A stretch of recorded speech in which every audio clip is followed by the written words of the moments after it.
Hi everyone. I've just had I've just been thinking about Professor Blasey Ford and the male, the group of old aging white men in the Republican Party. I've also been following, obviously, politics in Australia, where we have a similar situation with our Liberal National Party. Is there've been news reports and women coming out, members of the Liberal Party, coming out and saying that there's been bullying in our Parliament by the Liberal Party power, I guess, ministers and in the Parliament. They've been bullying the female members of the Liberal Party in Parliament. We also know that in our recent leadership spill, our former Minister of Foreign Affairs, Julie Bishop, and our Deputy Prime Minister was set up really, so to direct votes to the eventual winner, Scott Morrison. Now, Scott Morrison has come out in the last couple of days and said he actually admires Donald Trump, that he feels that Donald Trump is someone who works hard on behalf of his country, and wants to see things done for the underprivileged, and he sort of thinks of him as a bit of a, that he'd like to be sort of modelling himself on him. I think we're up to, is it 155 days that Donald Trump has been golfing since he took power? But anyway, that's today.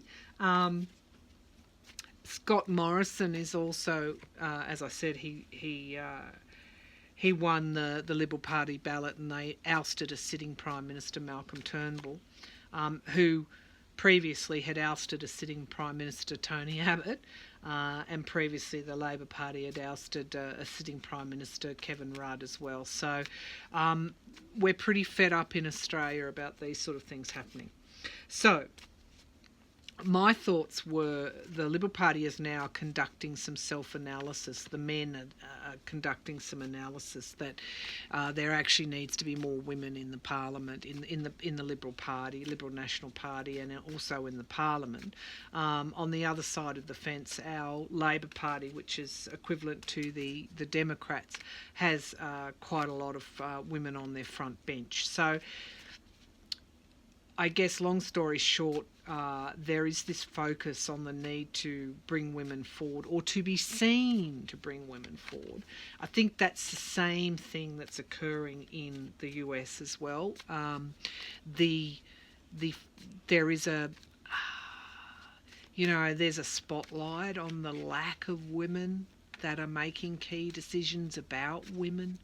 There's been the rise of the Me Too movement, and I think Professor Blasey Ford encapsulates all of this in the way that, that she's been treated in the last week, and the things that have been done to her, and that whole SCOTUS nomination process. So in Australia and in US,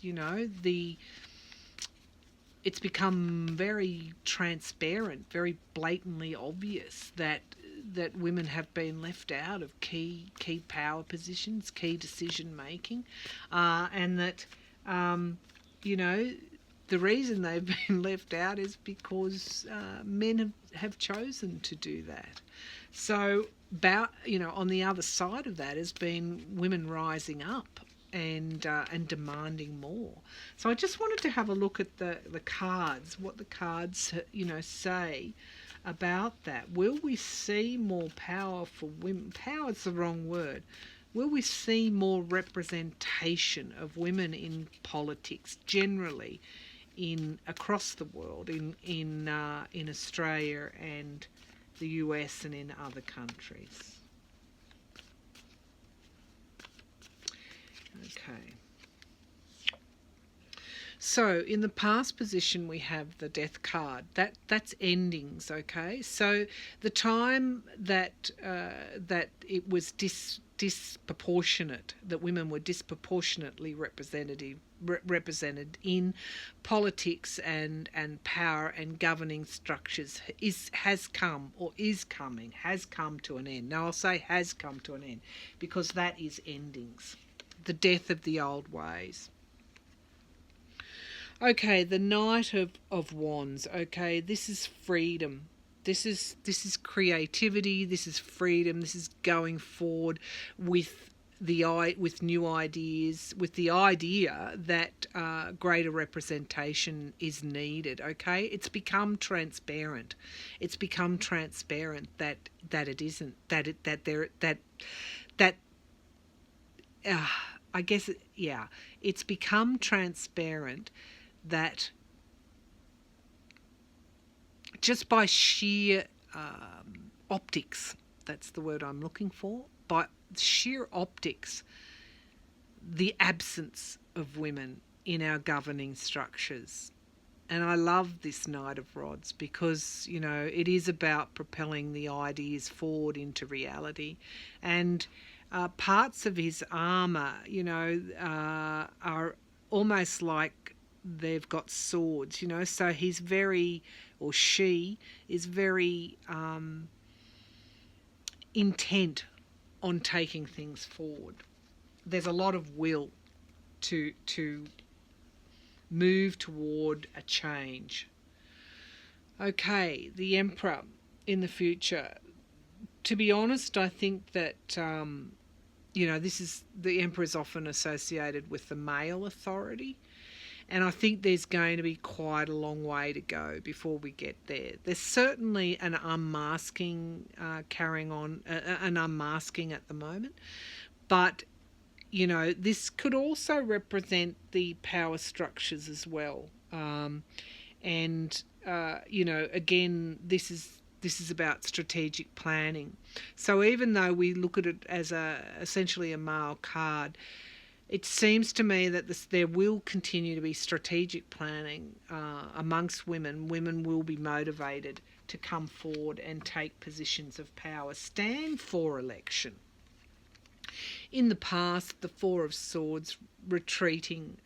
So this is mirroring the Death card. This is, you know, the old ways are receding. They're ending and receding. It's interesting the way that those two are mirroring each other. New relationships. The way forward for women to drive their ideas forward is solidarity together, and developing connections and relationships to take their agendas forward.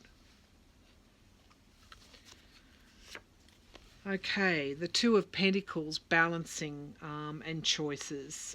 So this again is the male dominated governing structures, and this is the choices. So this again, you know, the strategic planning to provide choice instead of it just being one way. The strategic planning by women in standing for positions of power, whether that be in Australia or in US elections, is to provide choice to people. What are the women going to choose? I mean, who are we going to vote for? That's the choice in front of us. Okay, the Two of Rods in the past and mirroring the Death card and the Four of Swords again is looking at you know, waiting for results and making choices. So in the retreat, in the ending of this dominance, what became transparent is that there should be more choices. There should be, as much as there are men that, you know, in standing up for election, there should be women. There should be that choice of a woman there as well. So the Ace of Cups in the present position, I mean, it's very healthy really for for the movement to get more women in representative democracy. The Ace of Cups is about new proposals and the birth of something, if you like. It's about the birth of this movement. Okay, and the Eight of Pentacles, this is teamwork and the mastery of something and leaving a great body of work. So the movement has begun. The ending of the old ways has already happened, and there's been a retreat of the power and influence, and that what has been revealed has been there's been a need for choice. There's been a need for choice, and this strategic planning, this balancing need for more balance in representative democracies. Women are currently working hard. They're working hard at change.